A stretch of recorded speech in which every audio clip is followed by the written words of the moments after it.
High, আমি রাজ। দিনটা ছিল 21শে জানুয়ারি।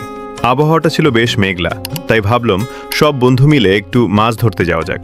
সেই কারণেই আমরা চলে আসলাম এই পুকুরে। তবে মাছ ধরার আগে পুকুরের পাড়টা একটু পরিষ্কার করতে হলো। এরপর পুকুরের বেশিরভাগ পানি পাশের পুকুরে ট্রান্সফার করতে শুরু করলাম, যাতে পানির পরিমাণ কমে যায় এবং মাছ ধরতে সুবিধা হয়।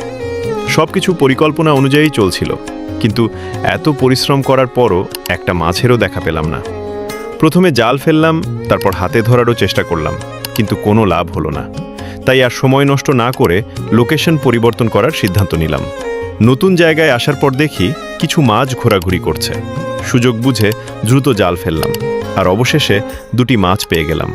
এরপর আরও অনেক চেষ্টা করলাম, কিন্তু শেষ পর্যন্ত আজকের রেজাল্ট ওই দুইটা মাছই।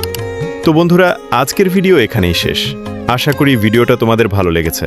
আবার দেখা হবে নতুন কোনো ভিডিওতে। আল্লাহ হাফেজ।